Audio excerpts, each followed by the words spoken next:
Or your blog if you have. Or your blog, preferably. My name is Lisa Tong, and my blog is lisatong.com. My question is just how do you compare to Blogspot, I guess? Like, do you have... Sure. So, volume? Blogspot is a great place to get started.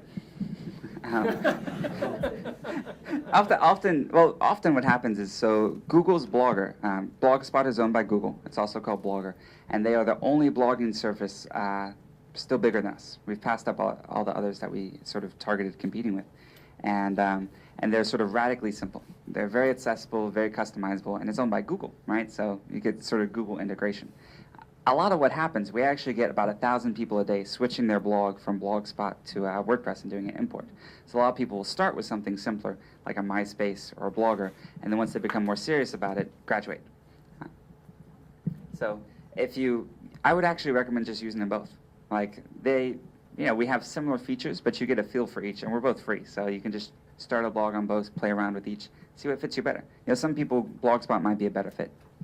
I've noticed that in your background you've been involved in lots of different projects, open source projects, and your blog, you've got multiple tools and things like that, which seems different than many entrepreneurs who are basically just do one thing.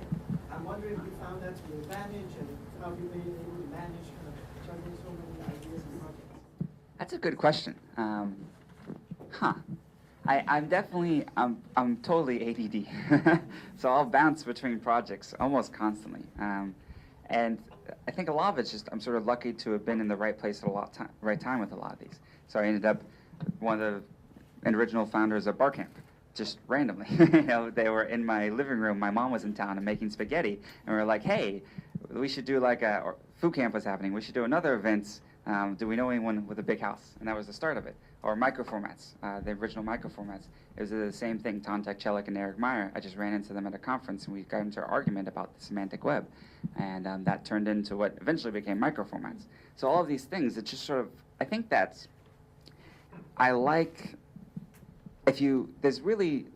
favorite thing about Automatic is that there's a very low cost of failure. We have.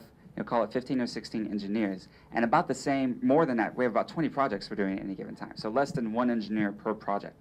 They're just all sort of, spaghetti against the wall. We're seeing what sticks. And sometimes something will go on for a few years and not really get a lot of adoption. Like we have this forum server called BBPress, and we have a very similarly named product called BuddyPress that just started 8 months ago. It's basically like a Facebook in a box, but built entirely on open source software. And BuddyPress is going wild. It's like wildly popular already. So it just sort of, I like the variety of working on lots of different things, and I also like the fact that we can use the success and the things we've learned from WordPress to sort of take other things to scale quickly. So we're able to leverage our users, the things we've learned about technology and scaling, internet scale services, and most importantly, what we've learned about just people. Knowing that you don't have the best ideas, it's best to get something out as quick as possible, iterate, and then react based on your users' feedback. So many areas. And what I would eventually like to do is, just like I was frustrated by blogging 6 years ago, I'm very frustrated with many other parts of the web too. And I would love to see open source either alternatives or platforms that can, power all the things we do online, be it forums, be it social networking, be it e-commerce, all of those spaces. I feel like we need strong open source products there. And right now there's not a ton. I was just wondering, you mentioned obviously your favourite sites like Dreampost and Cats. When you read those and they entertain you, do you actually make the effort of like sharing them or posting them to Twitter or Facebook? Sure. I should say that I never visit these sites. I read all of these sites, and Google has a product called Google Reader. I don't know if any of you have ever checked it out. It basically allows you to subscribe to RSS feeds, which are like subscribing to the delivery of the blog. And so all this stuff comes to me, and I subscribe to about 300 or 400 of them. So it's a lot. But the nice thing is it kind of organizes them into folders and puts them in it's sort of manageable for me to read all these. And when I see something I like, a lot of what I'll do is actually reblog it. I'll just post a link to it on my blog or on my Twitter or things like this, where I'm like, you all have to check out Lolcats because it'll crack you up this afternoon, especially after a big lunch, right? You'll be a little tired when you get back to the office. Yeah. I wonder if Lolcats are blocked. Not here, but maybe in China. If Lolcats are blocked. Oh, well, let's talk about that. WordPress and China. So WordPress.com, which is our hosted service, is blocked sort of sporadically and randomly in mainland China.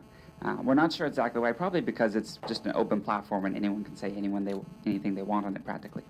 So there might be a blog on there that's trouble that we don't know about or something like that. But because of that, we have almost no WordPress.com users in sort of that part of China.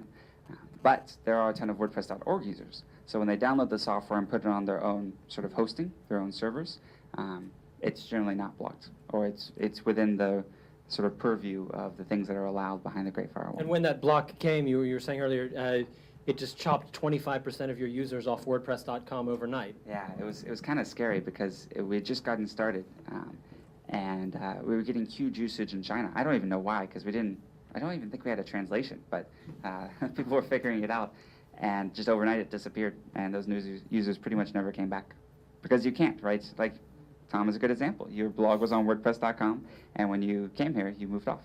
Correct. Yeah. It was the only way I could get any readers in China. What are you trying to achieve?